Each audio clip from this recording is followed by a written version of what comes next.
Perkenalkan, nama saya Octavius Tepu. Di sini saya ingin membahas tentang pembibitan okulasi tanaman karet klon GT sesuai dengan MPN saya genap. Tanaman karet. Tanaman karet merupakan pohon yang tumbuh tinggi dan berbatang cukup besar mencapai ketinggian hingga 25 meter. Batangnya mengandung getah yang disebut latex, sedangkan daunnya berwarna hijau dan akan berubah kuning kemerahan jika akan jatuh atau pada musim kemarau. Daun karet terdiri dari tangkai daun utama dan tangkai anak daun. Panjang tangkai daun utama 3-20 cm dan panjang tangkai anak daun antara 3-10 cm yang pada ujungnya terdapat kelenjar.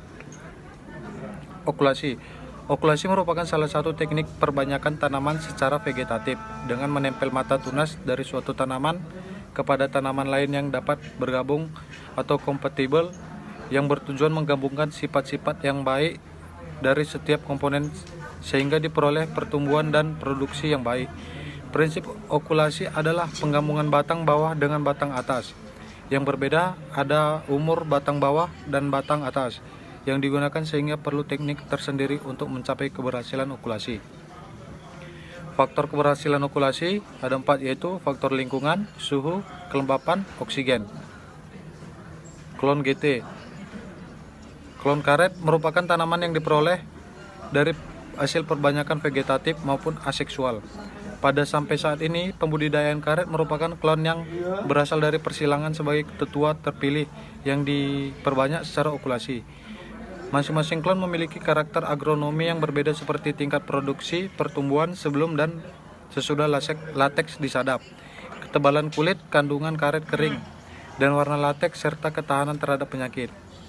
GT merupakan jenis klon yang direkomendasikan untuk ditanam pada lahan marginal dengan tekstur tanah lempeng berpasir sampai pasir berlempung serta periode bulan kering yang tegas.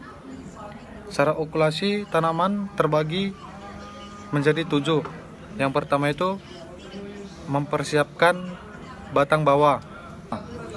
Penyiapan batang bawah untuk okulasi hijau adalah tanaman yang berumur 4-6 bulan atau masih berwarna hijau. Pangkal batang telah berwarna hijau kecoklatan berdiameter 1-1,5 cm. Yang kedua itu menyiapkan batang enters. Untuk batang atas yang diambil dari kebun enters tersebut dipersiapkan dengan cara memangkas atau memotong kayu enters di atas karangan mata pada ketinggian 90 cm.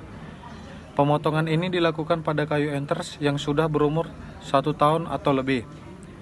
Yang ketiga itu membuat jendela okulasi menjadi 2, itu jendela buka bawah dan kedua itu jendela buka atas. Yang keempat itu mengambil perisai mata enters.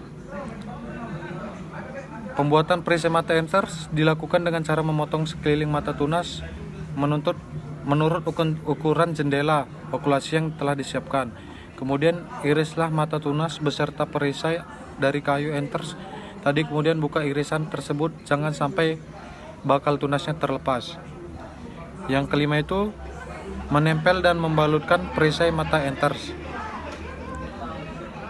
Menempel perisai mata enters dilakukan dengan cara dilakukan secepat mungkin untuk menghindari kerusakan. Perisai mata enters tidak boleh bergeser agar kambium tidak rusak. Jendela buka bawah dijepit ke atas dan jendela buka atas dijepit ke bawah. Yang keenam itu membuka balutan dibagi menjadi 2. Yang pertama itu dengan menggunakan pisau tajam dilakukan setelah okulasi berumur seminggu. Yang kedua itu periksa apakah okulasi berhasil dengan tetap hidup. Yang ketujuh itu memotong bagian atas batang bawah dibagi menjadi 2. Yang pertama itu memotong dilakukan pada ketinggian 5-10 cm di atas jendela okulasi. Yang kedua itu setelah dipotong, bekas pemotongan diolesi parafin atau untuk melindungi luka. Sekian hasil presentasi saya tentang pembibitan okulasi tanaman karet klon GT. Terima kasih. Bye bye.